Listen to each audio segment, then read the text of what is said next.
Well, welcome back, everybody, to another episode of the Your Blank What Now podcast. My name's Marcy Nettles, and I am your host. So I have to just, call it out right from the very beginning. I really am not in my bedroom. I really am not trying to be sexy right now, but I am just getting over a cold. And so I've got a little bit of a raspy voice. So give me a little bit of grace today. But I am really just super blessed to be able to bring to you a repeat guest today.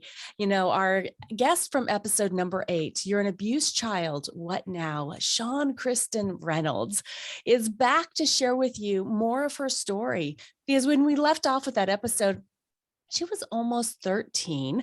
She had just really been rescued by her aunt and uncle, who she considers her earth angels, from the orphanage. And, life has just really gone on for her. Life has not been easy for Shawn Kristin. She's been through a lot. But what I will tell you about this amazing woman is that she has looked at every obstacle that has come her way. And just a moment ago, she said, "That's okay. I'm breathing." Right. And so she has learned to just live her life with joy and just with positive gratitude every single day. And so I am really excited to be able to welcome back Shawn Kristin Reynolds for her episode, You're a Conqueror, What Now? Because she truly is. So Shawn Kristin, welcome back to the show. I'm so glad to have you. Thank you again, Marcy. I really appreciate the time and I so much appreciate your positivity and continuing to affirm that in everyone that crosses your path. Oh, sweetie, you are so welcome. And I am just blessed to have you as part of my life. I've known you for probably about 8 years now. I cannot believe 8 years has gone by so fast. And, I've seen you go through a lot of stuff. And I just knew that I wanted to help highlight your story because you do show that life, even though you get out of one difficulty, it doesn't mean you're not going to have more, but that you have a choice every single day on how you're going to get up and how you are going to address those obstacles. Yes. Yeah. Yes. Absolutely a choice. Yes, absolutely. So as I mentioned, we left off in your first episode. You were almost 13 and your Aunt Pat and Uncle Dick had just come to the orphanage and had rescued you from the situation that you had been in for the first almost 13 years of your life. Can you share with us, what happened at that point and how did things progress in your life? Absolutely. So because of all the abuse that was going on in the orphanage, our last house parents had actually gone to, I'm assuming they went to reporters and things like that because all of a sudden it was all over the news and things and sharing all the different abuses that happened. So after their investigation, they decided they had to shut it down and find homes for all these kids. And it's difficult to find foster care. So I was like very grateful that in hindsight that my Aunt Pat had gone to school with my caseworker. And so Beverly Beja, who was my caseworker at the time, ended up reaching out to Aunt Pat and say, "Hey, we got your two nieces, and they're going to need homes." And I hope I'm getting it right, because at that point, like, I had only met my aunt and uncle one other time that I could remember, and that was shortly before the home closing down, and that was through my grandmother's death. So they had recently found out that we were in the orphanage. So, I almost I'd like to think that, Grandma was a part of that, with getting everyone connected again. So, but the odds were that, I couldn't believe that that caseworker had gone to school with Aunt Pat and reached out. And so in speaking to Aunt Pat and Uncle Dick a while back, she said that, they sat down and had a family meeting with their kids, my three cousins, but Missy, Shelley, and Matt. and because they were considering bringing us to their home. And I guess the vote was, let's do it. And I don't know if I always give my aunt and uncle credit and accolades. I don't always, when reflecting back and looking, at my cousins, I mean, that was a gift as well. They're angels too, because, they're giving up their mom and dad. They're increasing their household, so there's less money, and, and taking up their time, because now there's 2 more people in the house and all, and friction. Okay. There's going to be added friction. And, we experienced all of that. But upon reflection, now I really should include them, as well, because I don't think I've ever really they know I love them and adore them as if they're my own sisters and brothers. That's how I feel. And yeah, so that's what transpired, and how they got us was, there was our house parents that reported all the abuse. We had already built relationships with them and their sister and brother-in-law, and they were going to take, Tom and Tanya were going to take Lisa, and Carmen and Bill was going to get me. And so I already knew them, and that's really where I wanted to go, because I didn't know my Aunt Pat and Uncle Dick. I barely knew them. And, it's a beautiful thing in the judicial system when it works, when they make the right decision. And that decision was to award the 2 of us to my aunt and uncle. And so I wasn't happy about it, because I was afraid. Here I am going to, live with people that are my relatives that I only met once just before all this went down. But in hindsight, I think his name was Mulligan or Milligan. Mulligan is golf. Judge Milligan made the right decision. Totally. So I'm so glad that you can think back on that, and that's your feeling, that everything happened exactly the way that it was supposed to. And I love that you are throwing the respect towards your cousins the way that you are, being able to let Missy and Shelly and Matt know how much you appreciate the sacrifices that they made. But I do want to make one correction too. They didn't give up their parents to you. They shared. Oh, I like that. Yes, you're absolutely right. They definitely shared. Yes. They definitely shared. For sure. So the transition went pretty smoothly initially, just going from the state of, Crawfordsville, Indiana, Ladoga, Indiana area to, Illinois. So, it worked out well. Yeah. So after you were with your aunt and uncle and your cousins, you obviously had to go to school, right? Did you go to the same schools as your cousins, and how did that work out? Yes. So, so my older cousins were already in high school, and Matt was in grade school, and so I started in junior high school. And for me, it was a little more difficult, I think, only because of learning so many new things. And I got teased a lot because I had a Southern accent at the time. I don't know if I have a Southern accent now, but I definitely had a Southern accent then. And I would say wash instead of wash, and, stuff like that. And I got teased a lot, but and had some bullying. But, for the most part, high school was easy. It was great. I did pretty well. And there was really no issue there. I played sports and did well in science and everything like that. So yeah, That's awesome. It came pretty easy. Yeah. Yeah. So I kind of asked a little bit because a lot of the times when kids have had severe trauma or abuse in the home, they've also been held back in school. and they have not had the Right. opportunity to learn the same. And so I am so grateful that you had the support system that you did with your aunt and uncle and with your cousins for you to be able to just kind of roll into, it sounds like, your education Right. from that point on. That was a blessing as Ye- well. Absolutely. And I think for me, I always enjoyed school and I didn't have to study much. So it sort of came easily.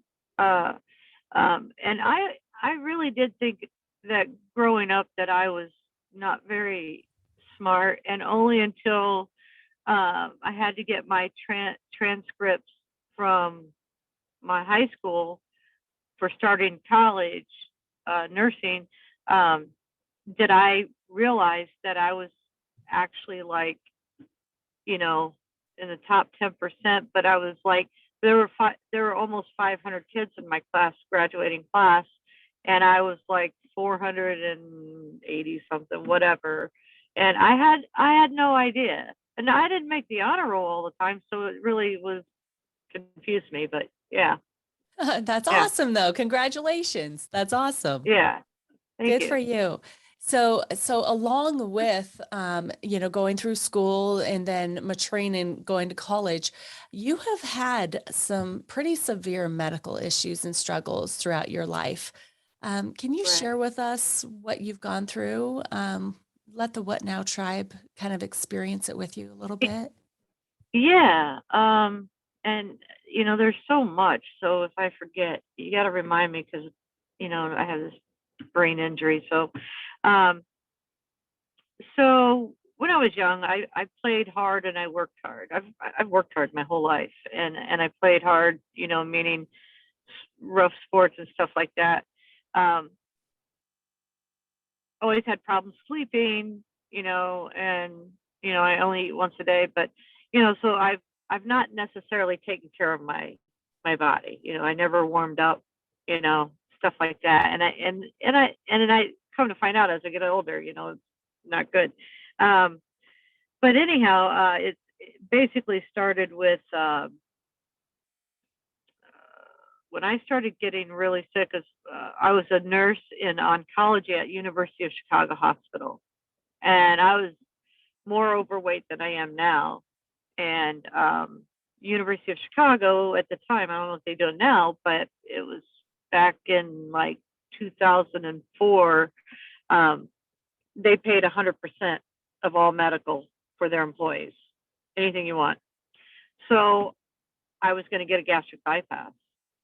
And I'll tell you what, you ever really want the most thorough exam, anyone who's listening, even if you're a size 6, just tell them you want to get a gastric bypass. They will, first of all, you won't get it, but literally they absolutely put you through every ring of testing and psychologically testing, everything physical. And that's where they found cancer.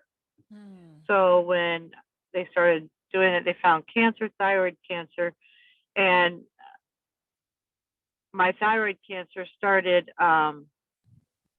It spread. It metastasized into my parathyroids and lymph nodes, and so they had removed the complete thyroid. So when you have a thyroidectomy, they try to leave a bit, but they couldn't, and they removed 2 of the 4 parathyroids, and the lymph nodes. And I went through 3 different times of needing radiation to um, get my markers where they needed to be and stuff like that.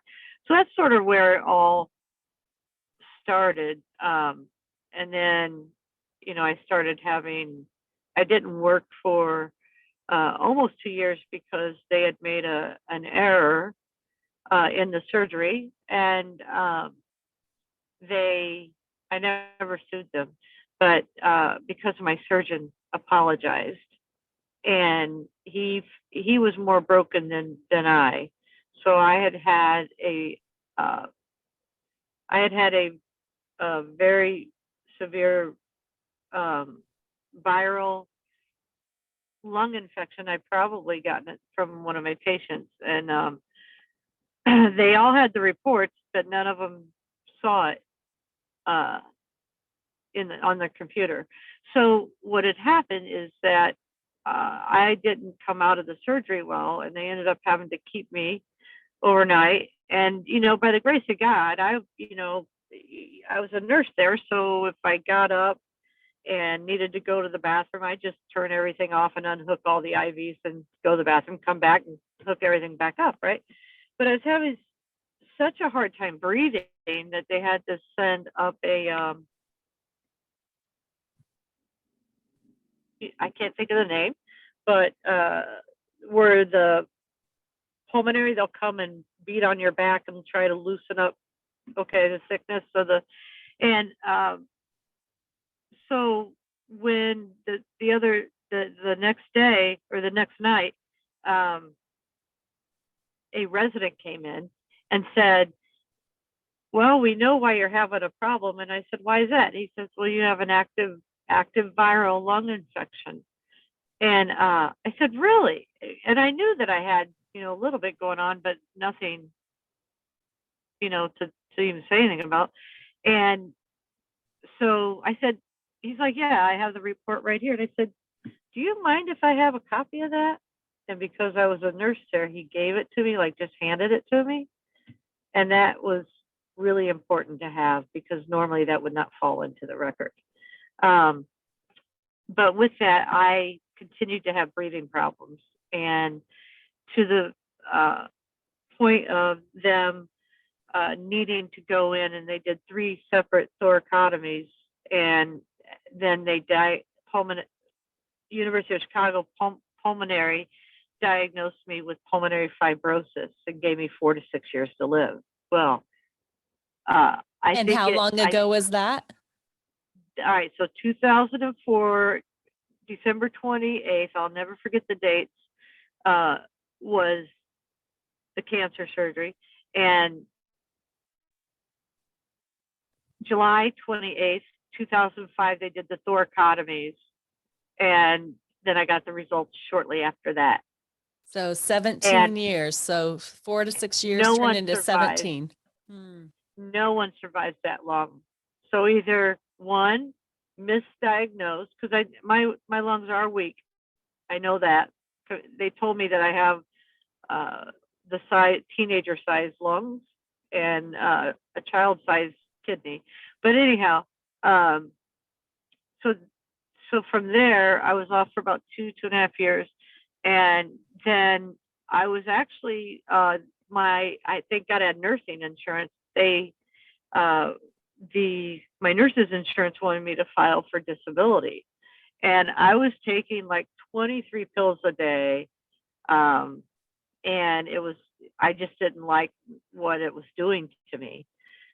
So without telling my doctors, and I don't recommend this for everyone or to anyone, I just started titrating myself off of certain meds, and I got myself down to less than a handful, and I was eventually getting myself back to work because they wanted me to file for Social Security, and I didn't want to. So tell me, Shawn, Kristin, somewhere in there, you also experienced Meniere's and partial deafness. So I don't want you to forget any of that. Yeah. So I was diagnosed with severe Meniere's disorder and was ambulanced multiple times because I would get a nystagmus in my eyes where they start wiggling. You can't walk, you can't crawl, you just fall over and have massive emesis or vomiting. And so I think it was like 14 times I had to be hospitalized with it. But my cousin, Shelley, she said that one of her family members on her husband's side also has it, and his mother had it, and they had to go and get injections in the ear. And so the most painful experience I've ever been through. And but sure enough, they went in a total of 6 times on 2 different occasions, and they shoot in an antibiotic, gentamicin, and that helps control it. and then keeping your sodium level down helps control it. And it did. It worked. It was normally people have to have it done every 3 years, and I had it done in either 2014 or 15. And so I still have a little, but it's manageable. Like I know to get up slowly, stuff like that. Right. And when I have it, I mean, but I lost my hearing in my left ear, and I have partial hearing in my right ear because when they penetrated the eardrum every time they went in with a needle, so that was the risk. When I said, do whatever you got to do, take the whole ear out, I don't care, So that's where that came into play. Okay. Yeah. Okay. Wow. Yeah. As I mentioned, you've had a lot going on in your life medically. And I know that we had a conversation before about this next question. And I think that, there's so many people out there that have gone through so much childhood trauma and they've had difficulties, whether it's physical, emotional, mental, sexual abuse in their childhoods. Right. And then as they grow, they end up having these physical difficulties, whether it's disease or strength issues, vision, hearing, any of the difficulties that they're having, and they don't quite understand that there's a possibility that there's a link. So can you tell me, Yes, do you believe that trauma in your childhood led to any of your medical challenges? absolutely. And I would have totally forgotten. So thank you.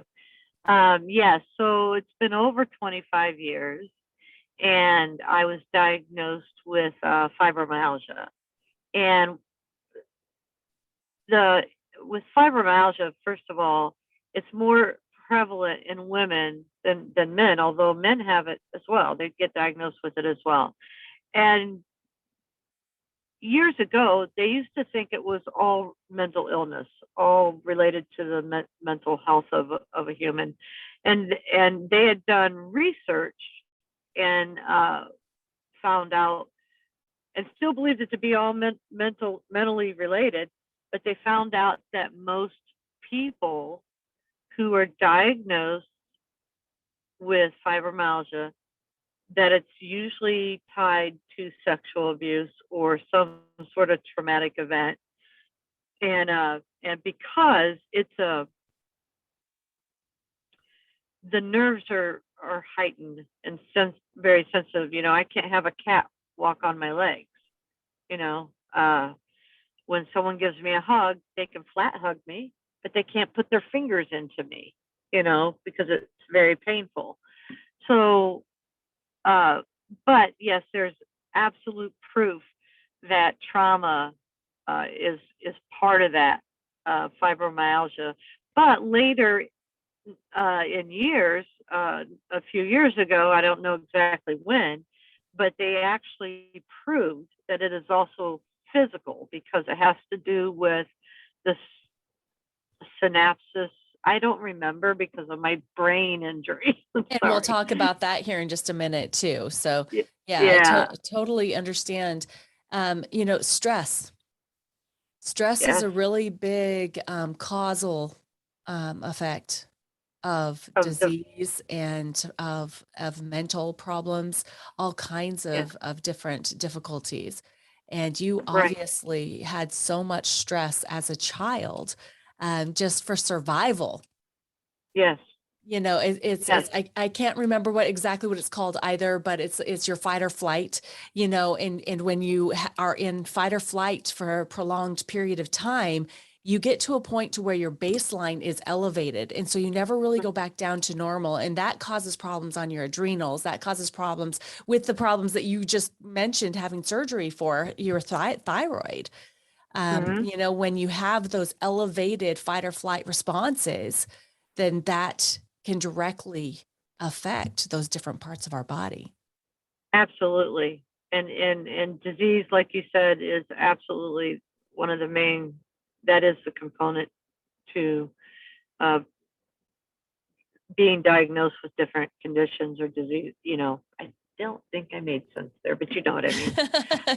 I do. And I'm pretty sure our audience Stress, will as well. stress, Yes, that's about it. stress. Exactly. And I know that Yeah, a lot of people that are going to be listening to this podcast are either in a very stressful situation now or they have been in the past.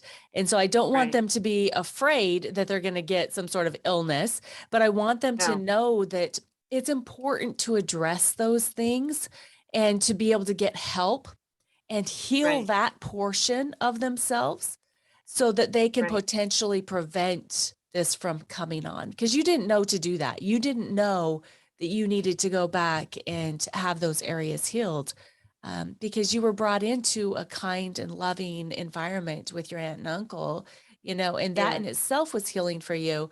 But there was still those underlying factors that you had been living with for a really long time.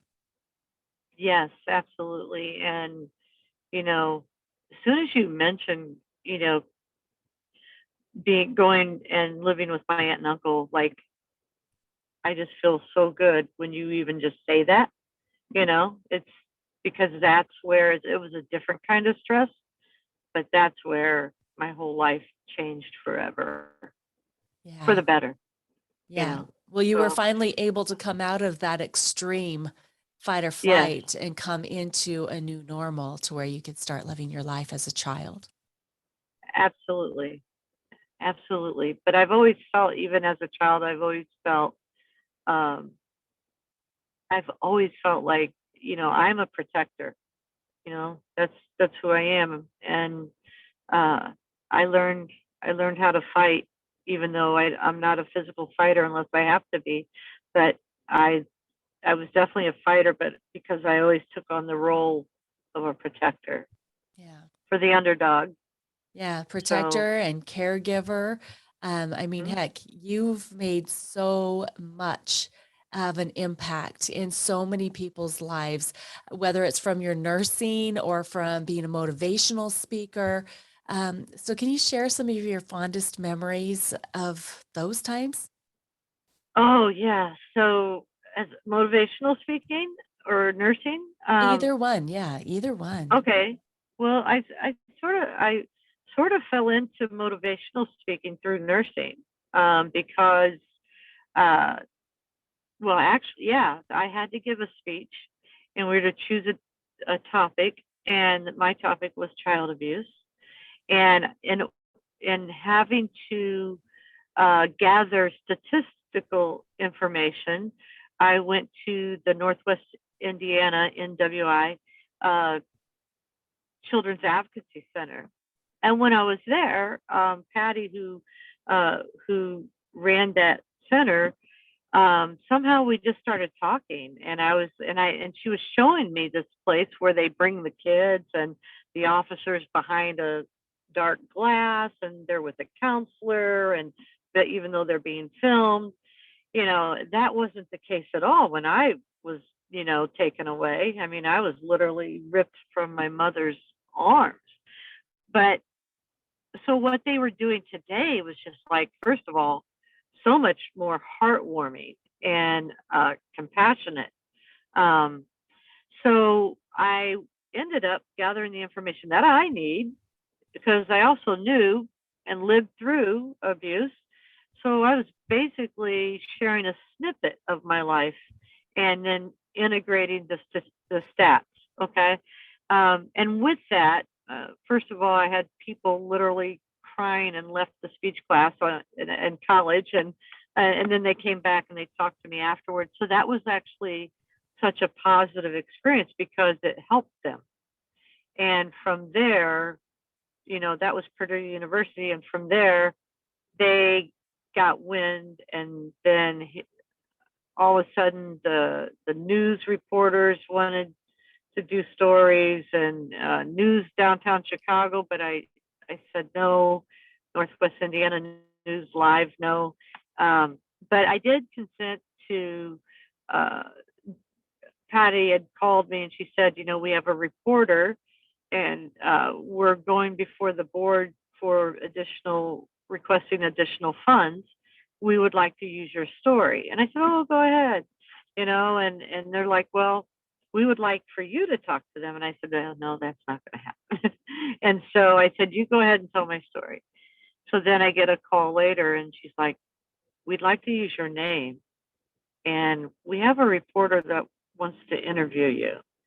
And I said, let me think about it. Long story short, then we want to see pictures, have a picture of you. I get a 5-page spread. So, and that's how it all took off. And so I started receiving calls. And actually, it was Ivy Tech that wanted me to go to every one of their universities and speak. And that's what I did. So I spoke at Purdue, and it was it ended up being very I think helpful for others, but it was also helpful for me, because that's not something that you talk. I didn't anyhow. I talk about it every day or think about every day. If anything, I wanted to push it away. Right. Well, you're not the only one. That's been a Yeah, cultural thing. That's been a cultural thing for generations, right? That's the yeah, type of thing that stays in the family. We don't bring that out into the light. We keep it quiet. We take care of it yeah, ourselves, right? yeah. Not thinking about the victim, but thinking about the family or the perpetrator.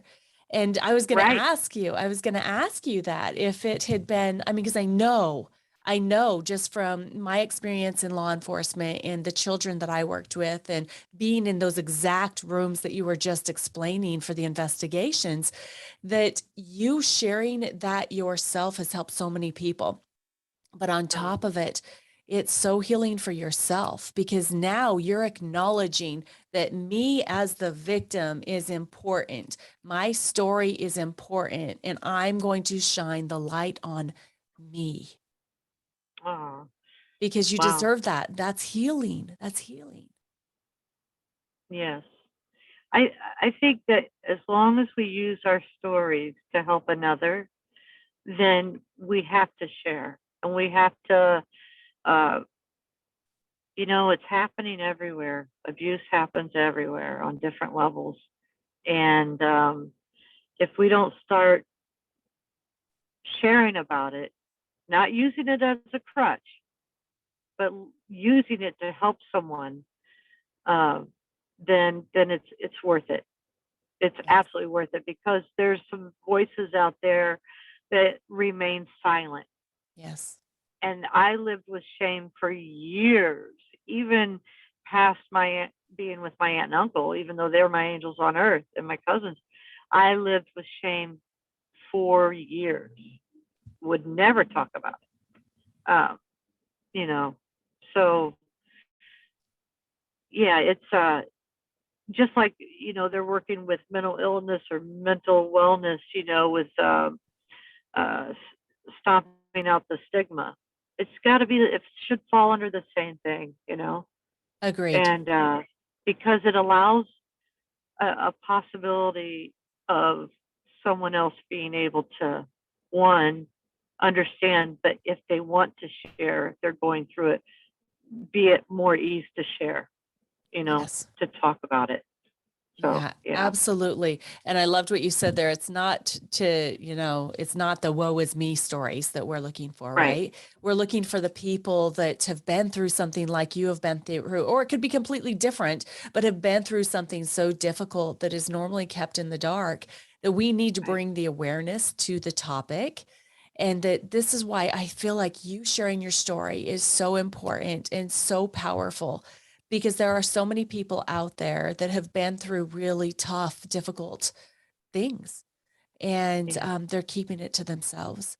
What would you say to someone that is like that has been through something really, really difficult, but they're not sharing the story to bring awareness or to help others? Because it could help them too. Yeah. So, you know, we're always told to be strong, don't cry, you can handle this, don't talk about this, being threatened to not talk about it. Um, I, if I could do things all over again, and I'm sharing with someone now who is afraid, find that one person. And if you don't have that one person, then find a counselor or anyone that you feel safe with, and open up, because your life is going to change for the better. Especially if it's being hidden and no one knows. It's not your fault. You didn't do anything wrong.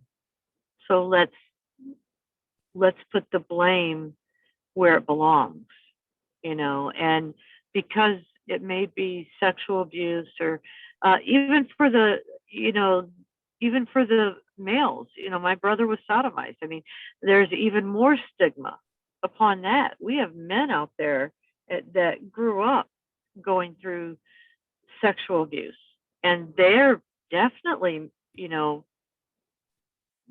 made to feel strong, and and are told to be strong, and blah blah blah. And it's just not fair, because of what our society has placed on what is right and what is wrong, and how we're supposed to be. But if you're struggling out there and you need to talk to someone, I can't say don't be afraid, because I can't control that. No. But try to put your trust into someone that you feel like you can trust, in a teacher, a police officer, a counselor, a friend, a parent, a friend's parent, a different, if it's going on in your household. Just reach out to someone who you believe you can trust, and share it. And you don't have to tell them everything at once. You'll get a feel of whether or not you feel comfortable with that person as you proceed in sharing. And be look at their body actions and reactions, and listen to the tone of their voice when they respond back to you. You will always be able to tell if you can continue, but just talk to somebody about it. Yes. Start there. Yes. I love that. I love that. I love that you shared that you don't have to share everything the first time. You don't have to lay it all out, that you can test the waters. And there are so many good people out there that want to help people that are in difficult situations. Now, one thing that I will say, though, is that if it's someone that has never been through a difficult time, they may not know how to respond when you first start sharing with them. And so give them a little bit of grace on that too, because if you know them to be a good person and you believe that they care about you, give them a chance too. Absolutely. Right? Give them a chance, because it's all about cracking the door. When you've got a super dark room, if you're on the inside, and maybe some of you have experienced this as part of your trauma from your childhood, being in a super, super dark room where there is no light allowed in, and you feel like that's where you're living right now. Just think about what happened when just that door cracked open just a little bit, and that stream of light started coming in, and how one little stream of light can really start to lighten up the darkness. It's not completely light yet, right? But you have to let it start somewhere. And we really just, want to get that message out to whoever is listening right now that just feels like you're stuck in your dark room. You're worthy, you're deserving, and there are people that want to listen to you and help you. Absolutely. I just feel so strongly about sharing that right now. How does that make you feel, Shawn, Kristin? My heart just felt warm, when you share that. And, everyone matters. Everyone has a voice and should have a voice. So, feeling worthy was very difficult, and we'll get to it later, but that's where I found my worth, was in my work. So as a nurse. Yeah. Well, let's get into that now, Shawn, Kristin, because a lot of the time people that don't feel worthy, they look for places to where they can serve and be giving constantly, right? And that's really what nursing is. So can you Yeah. share about your journey with nursing and why it was your choice? Yes, but I'll probably have to go back to Aunt Pat and Uncle Dick. That's okay. They're amazing. Okay. So when I moved in with Aunt Pat and Uncle Dick and Missy, Shelley, and Matt, and my sister Lisa, um, first of all, they are probably the most beautiful people, um, kind, kind people, and they raised us to not judge anyone. Now, even though we were raised Christian, we're still not to judge anyone, and um, and we're still to be kind to everyone. And so we were raised without prejudice, and it was a beautiful life in so many ways. I'm so thankful. I don't remember when my aunt. I think I don't. My uncle was a claims agent for a railroad, and then became regional claims manager. So he was in and out with accidents and things. But my aunt Pat, she was a hostess with Red Lobster, and I think she took on the job for extra money because we were coming in. I mean, I don't know that. They'll let me know when they hear this. you know, but for some reason, I think it was new, and it was like, you looking back at that, that's love. You're taking on two other kids and you're willing to work, you know. Um, so that's love. And she depended on us to make sure that we had our chores done too, and we took care of each other. And um, I mean, that's where I learned where family truly mattered, because if there was, she always, if we reflect back, she'll say when she got Lisa and I, we were wild. We were wild children. We were wild child, she would call us, because Lisa and I would get into it, and literally we would be running on their brand new furniture and trying to hit each other, and she here's this little woman, and she grabs us up by the nape and she's like, we do not tolerate this.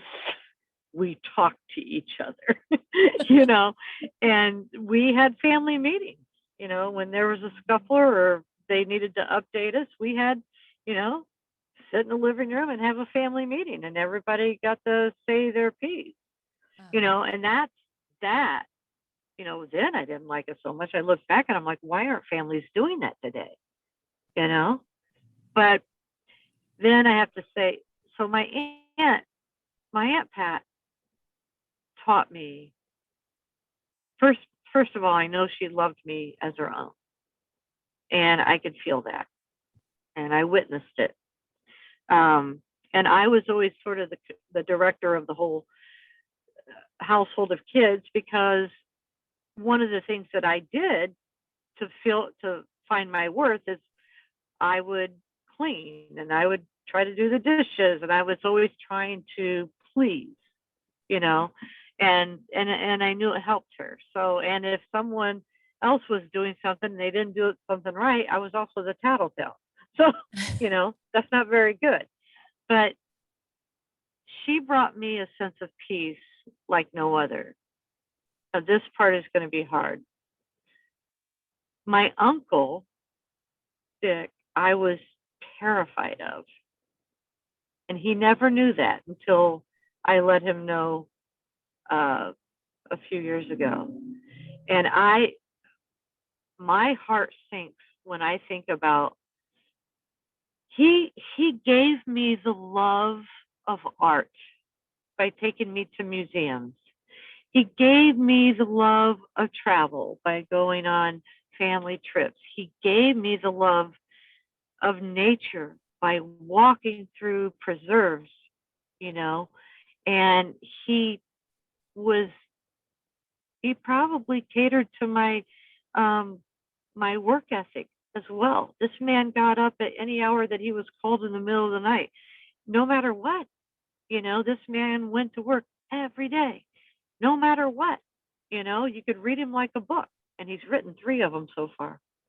So, he, and all that time growing up with him, until I went out on my own, I was actually afraid of him. He'd get me and Matt in the car, and because the girls are older, they're out doing their thing, and we're going to the preserves today. And it was in his old Fairmont, and I'd have my hand on the ready for the handle in case I needed to jump out.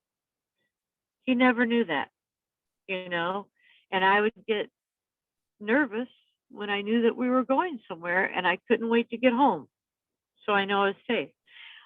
I never went to go spend the night at a friend's house because I was afraid that I would not have a home to come home to, or I'd get kicked out. So those insecurities, and yet I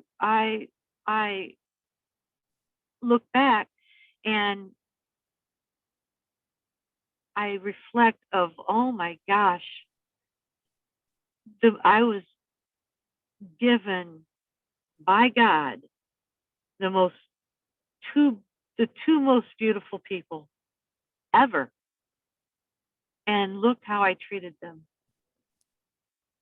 I mean, I loved them and they knew that. And I wasn't perfect. To this day, my heart hurts because I crushed them. I hurt them so badly because I don't remember if I was 18 or 19, whatever it was, but I had a really good friend, and I went, this was later in life, getting closer to adulthood, and I never went anywhere when I was in high school. And I felt like I had to be Matt's babysitter all the time, and, stuff like that, but yet I was treated so beautifully. It's ridiculous looking back. But, yeah, so her parents had said, well, why don't you just come live with us? I'm like, really?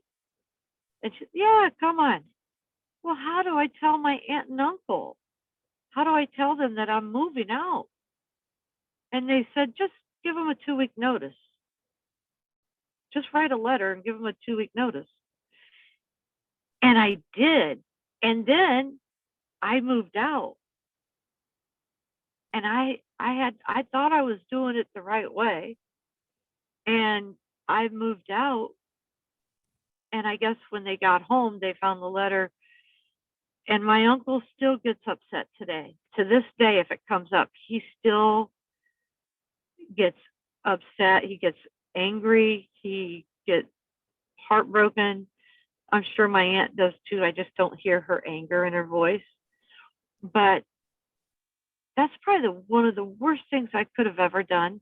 It is one of the worst things I've ever done to them. And I didn't think it was, I'm thinking, okay, it's one less mouth to feed, and I'll still see them. I'm thinking whatever an 18, 19-year-old thinks, Right. Well, plus you weren't just a normal 18 or 19-year-old. You were an 18 or 19-year-old that for the first almost 13 years of your life, you were basically battered, whether it was physically, sexually, emotionally, you were battered. And hurt people, even if they don't intend to. And it's like a battered dog, okay? A beat dog. When you beat a dog and you make a dog feel a certain way, it's like, yeah, they're going to still try and want to be, around you and to love you and to give to you. But there's something inside of them that pulls away.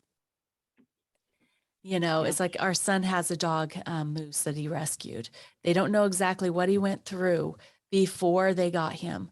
But now it's been almost 4 years since they've had him, and he still shies away from being petted, to be loved.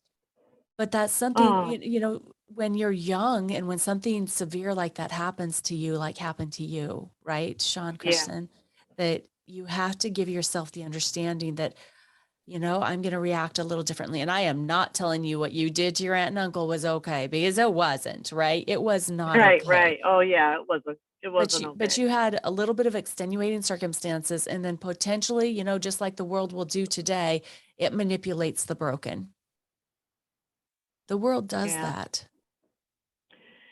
So I think But it's I just don't great. ever want to I don't ever want to excuse, or make an excuse, even though you're absolutely right. Back then you could have said, but it's okay, you were broken. And I would probably like, no, I wasn't. I'm not Right. broken. Well, and so I want to make a clarification here, though, too, is that there's definitely a difference between excuses and reasons. Yes.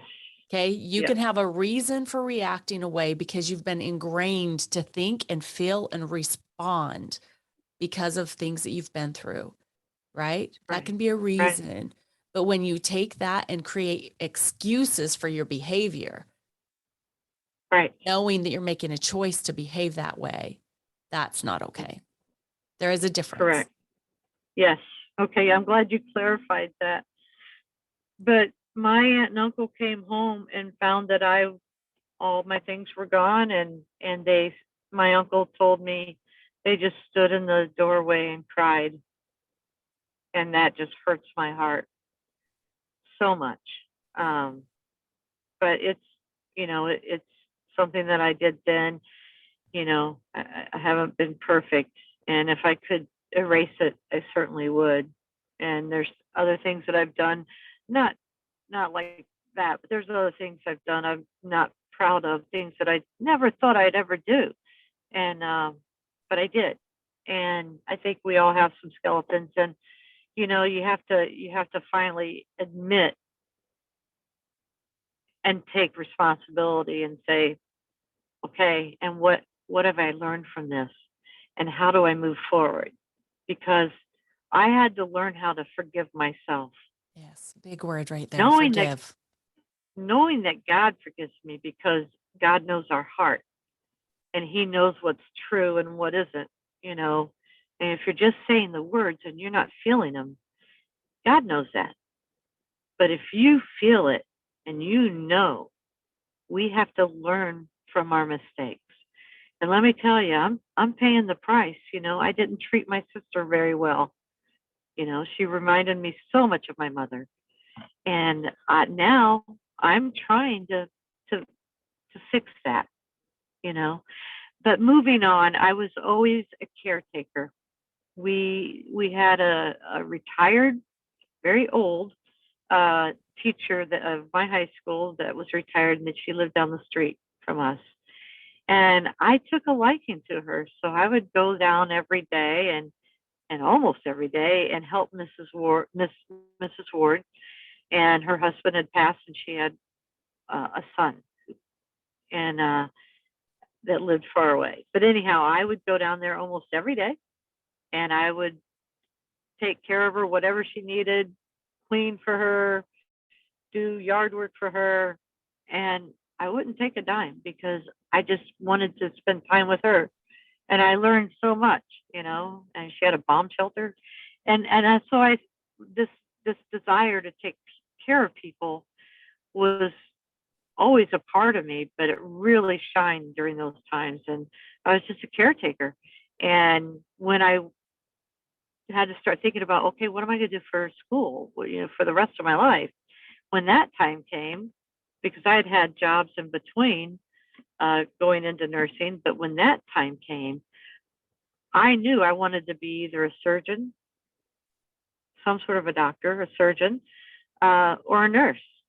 And I stunted myself by not knowing that, one, I was too old to become a doctor, you know, and I wouldn't have too many years to practice.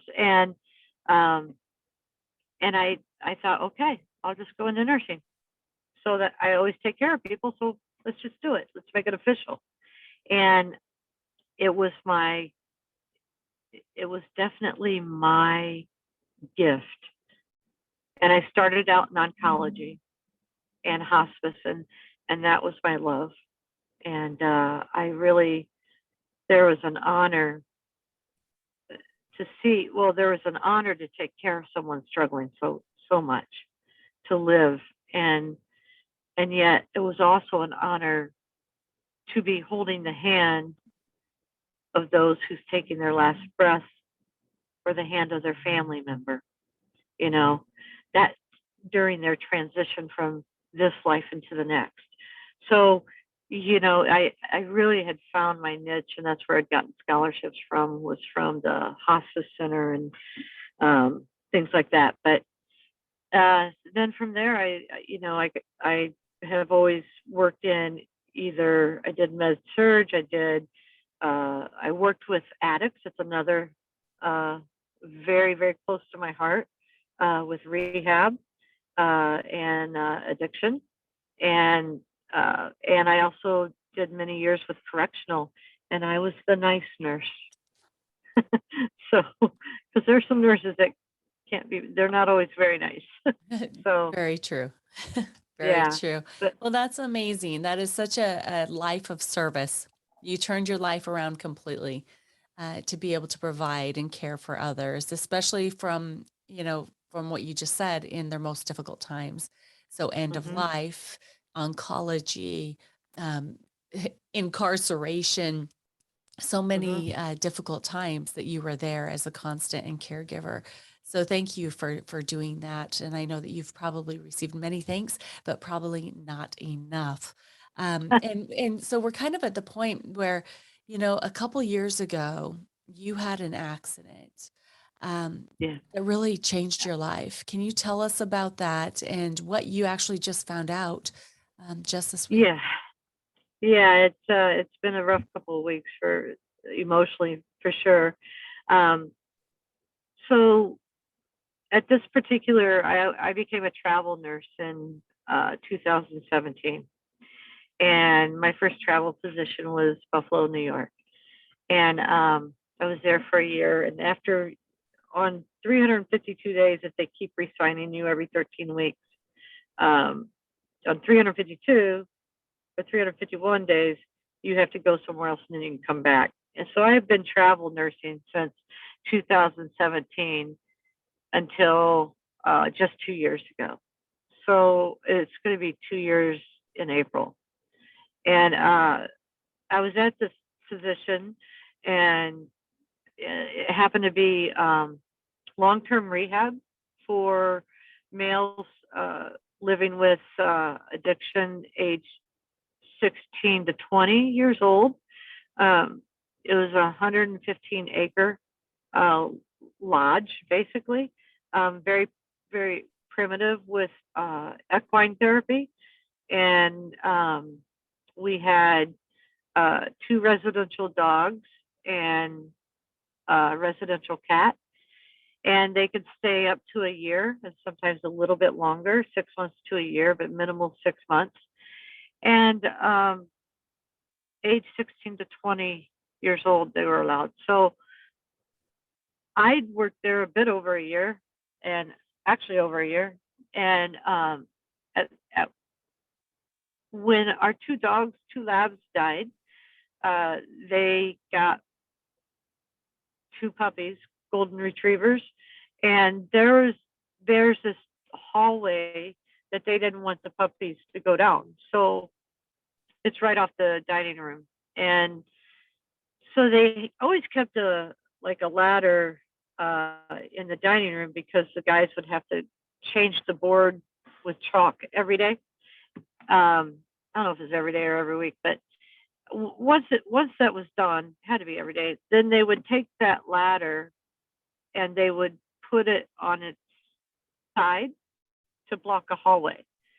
And that's where, to get down that hallway, is where the kitchen is, where the coffee is, and where the gym is, change out rooms, and counseling offices. So they did it just to keep the pups out until they were trained.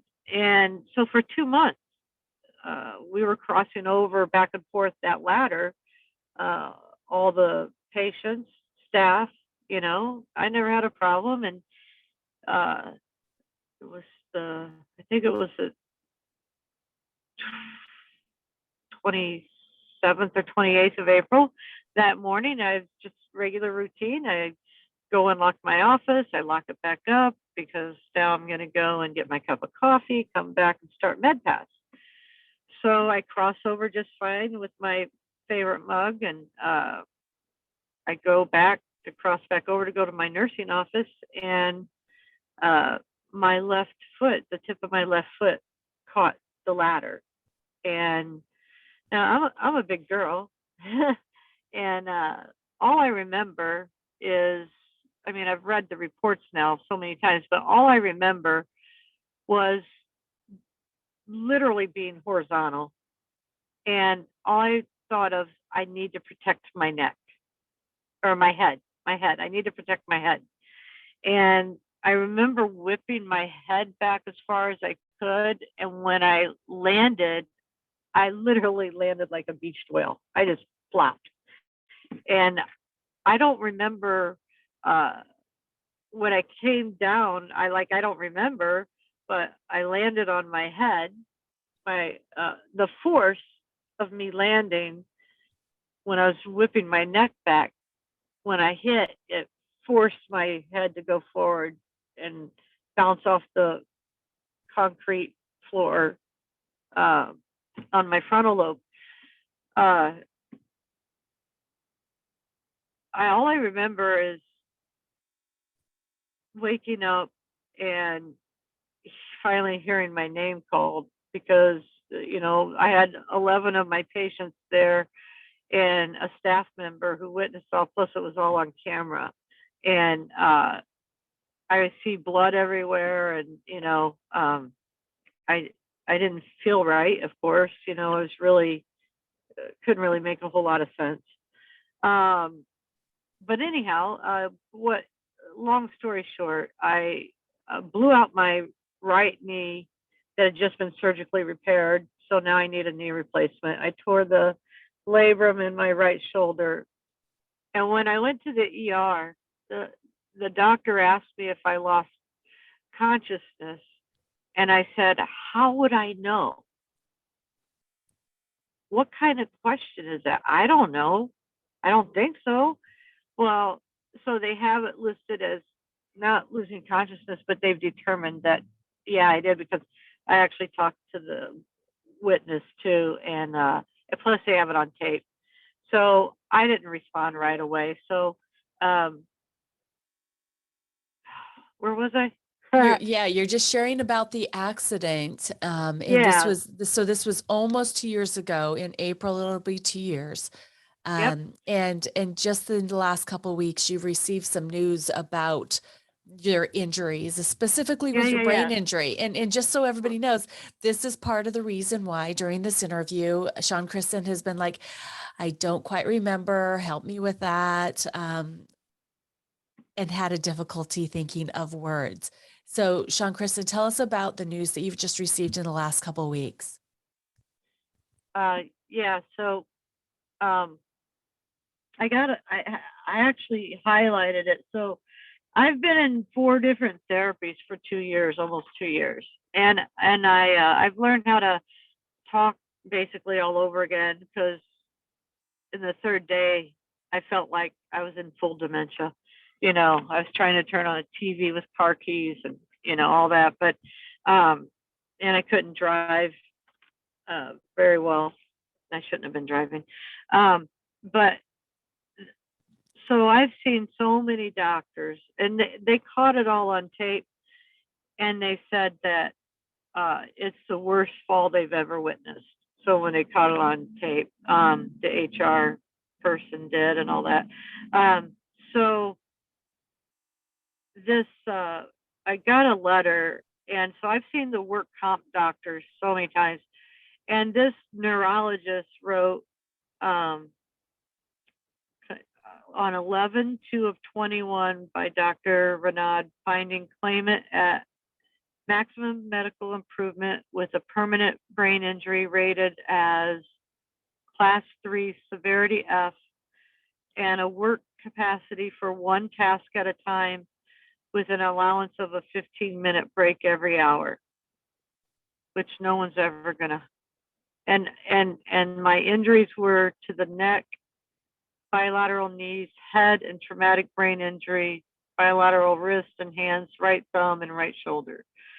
So at 100%.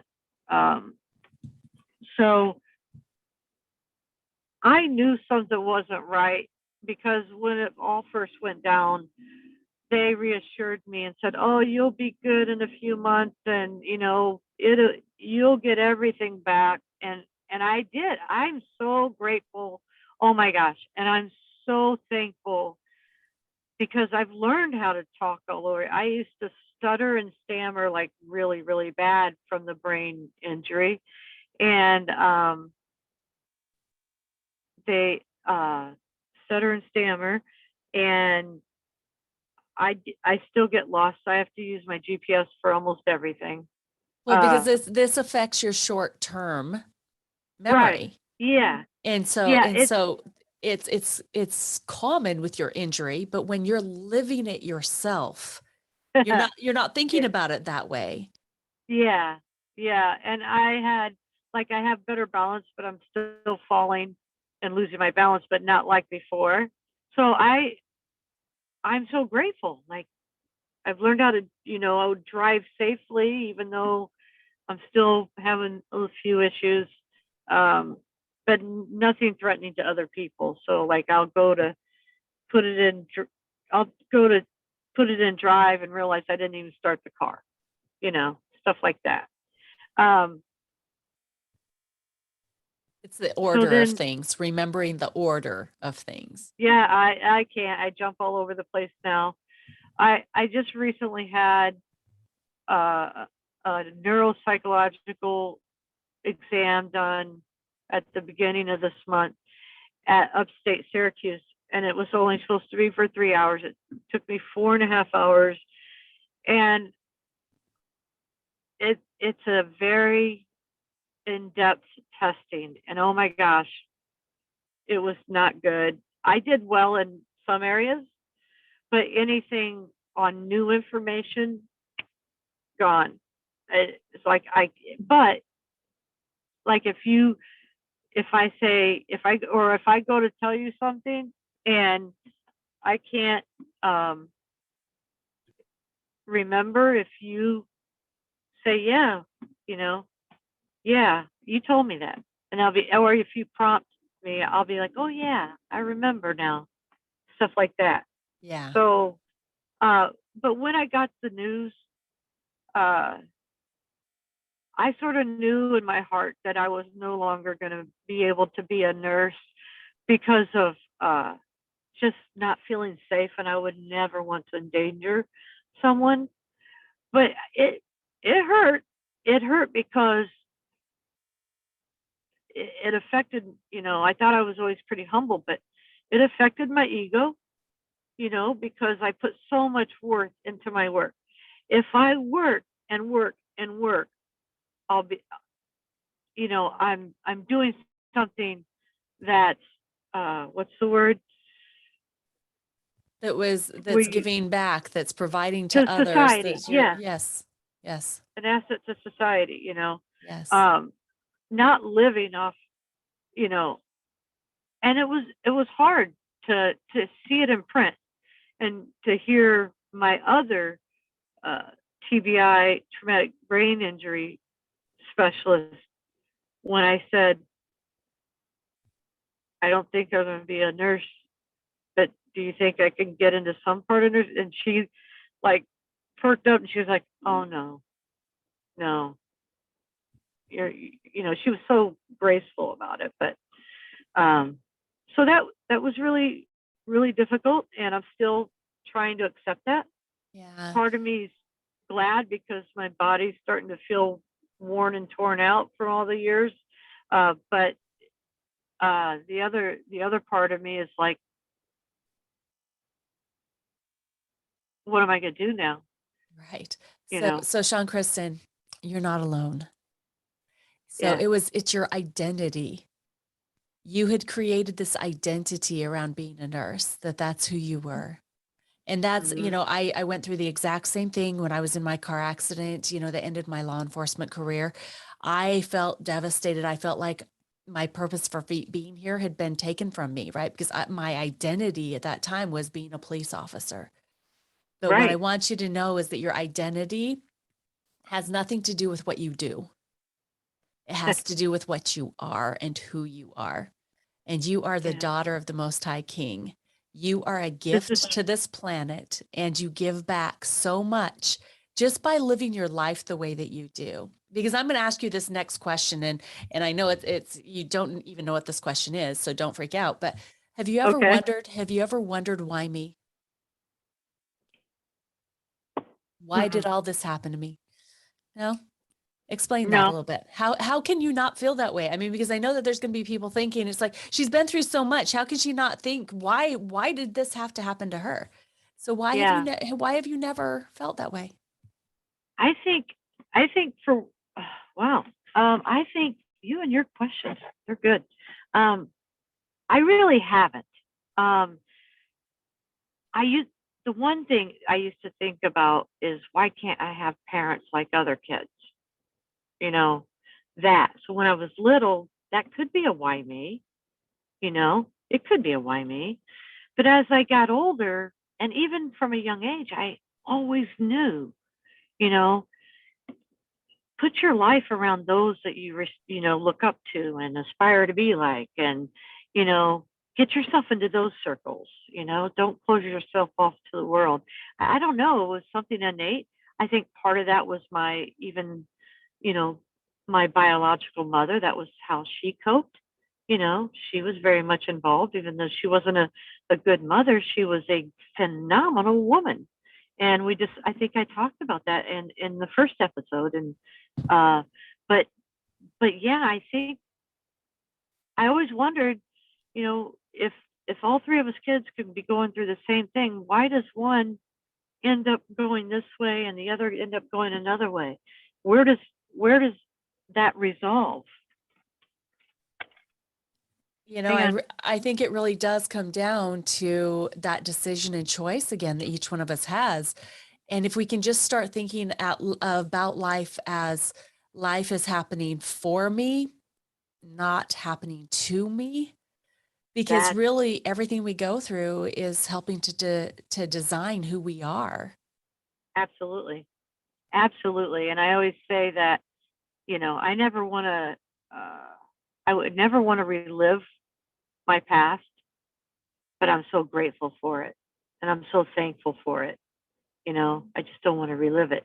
And I do think that there's more opportunity even the in tri in trials and angst. There's still so much opportunity and goodness out there, and than not.